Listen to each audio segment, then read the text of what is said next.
Thomas Soto.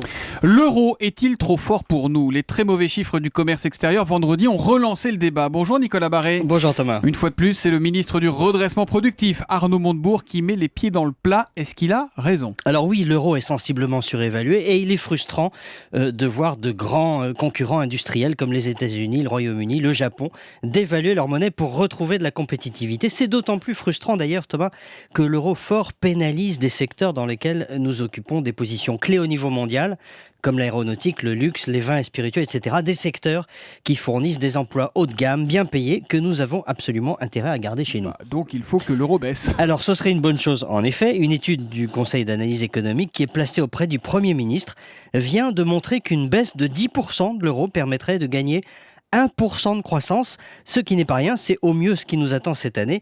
Mais alors attention, il ne faut pas croire qu'il suffirait d'une baisse de l'euro pour sauver miraculeusement notre industrie, comme la cavalerie à la fin des westerns. En France, nous restons marqués par ce mythe de la dévaluation qui apporte une bouffée d'oxygène.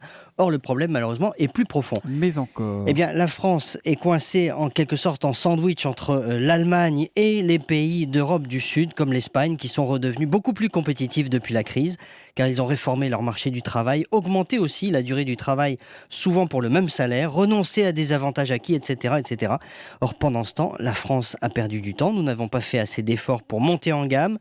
Et nous n'avons pas fait les réformes que les autres ont faites. La ministre du Commerce extérieur, Nicole Bricq, a eu cette phrase d'une grande lucidité. L'euro ne doit pas être une excuse pour masquer notre manque de compétitivité. Eh bien, tout est dit. Oui, un euro plus faible nous ferait du bien, mais non, ça ne résoudrait rien de manière durable. D'ailleurs, la bonne nouvelle, c'est qu'avec le même euro et en partant de plus bas, l'Espagne est en train de regagner des parts de marché à l'étranger. Une chose est absolument certaine, nous aussi, nous en sommes capables. Et attention aux faux semblants, donc l'euro fort ne peut donc pas être l'arbre qui cache la forêt de nos problèmes. L'édito écho de Nicolas Barré, directeur de la rédaction des Échos, c'est tous les matins à 8h10 sur Europe 1. À demain Nicolas. À demain. Europe 1, il est 8h13. Juste avant 9h moins le quart, Nicolas Canteloup.